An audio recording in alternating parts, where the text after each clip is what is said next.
네. 첫 번째 이슈가 요거 진짜 어우, 짜증이 빵 나서 이놈 새끼 나쁜 놈 새끼 말이야. 그러니까요. 이게 서울에 있는 내 그 병원 이름은 알긴 아는데 네. 서울에 있는 한 대형 병원 산부인과 의사인데 레지던트예요. 네. 이 사람이 진료 중에 이 환자를 간음한 혐의로 이게 무슨 말이 간음인지 간음이 아니에요 강간이지. 그렇죠. 이거는 어떻게 거부하기도 못 힘들고. 그래서 징역형을 선고받았다는 내용에 나왔어요. 네.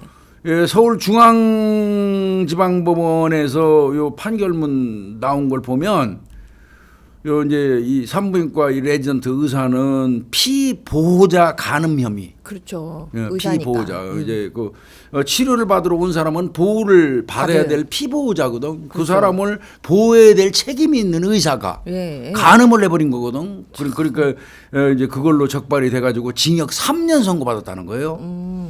그리고 40시간 성폭력 치료 프로그램 이수. 네.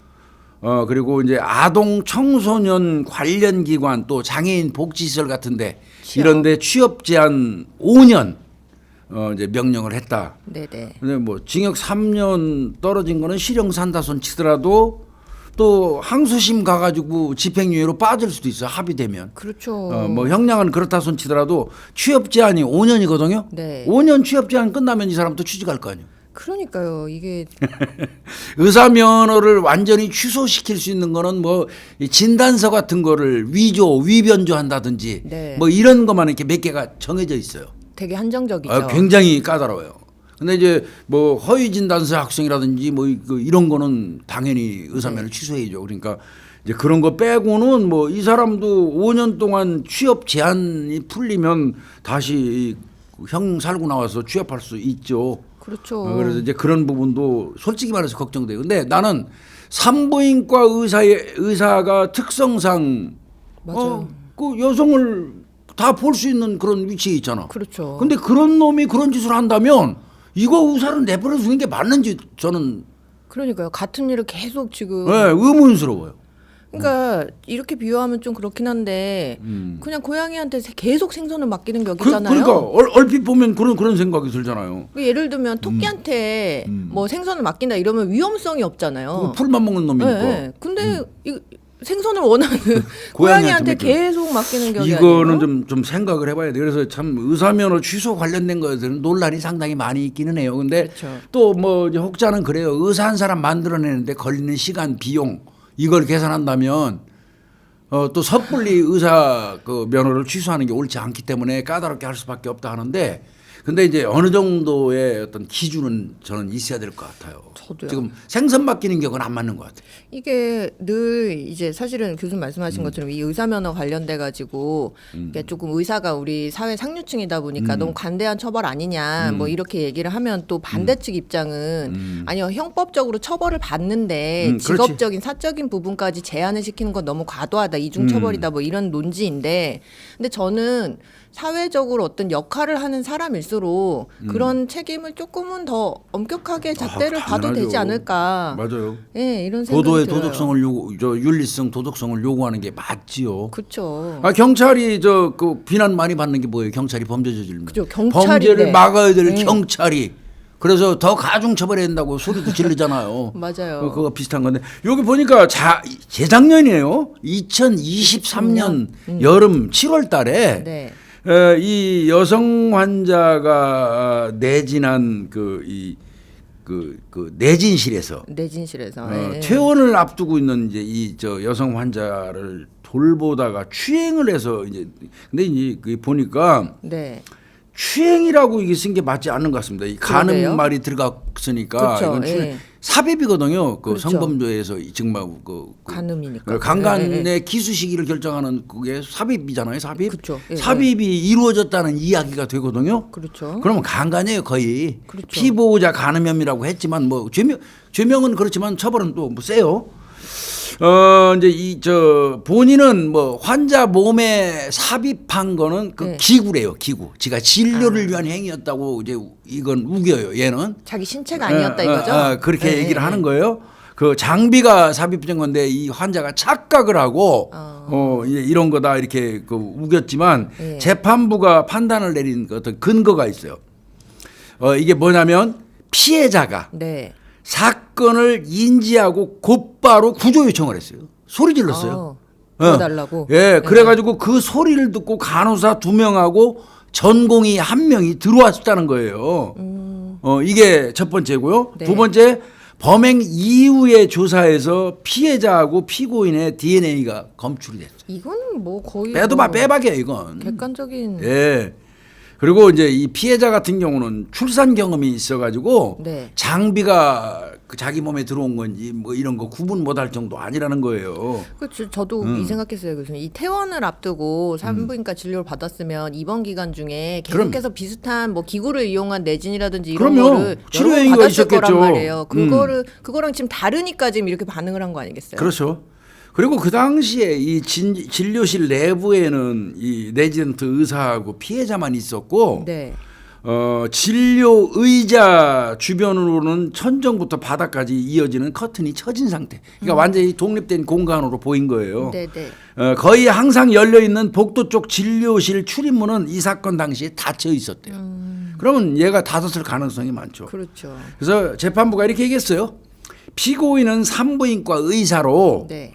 피고인의 지시를 따를 수밖에 없는 피해자, 그러니까 환자의 취약한 상태와 지위를 이용해서 그렇죠. 피해자를 간음한 것이다.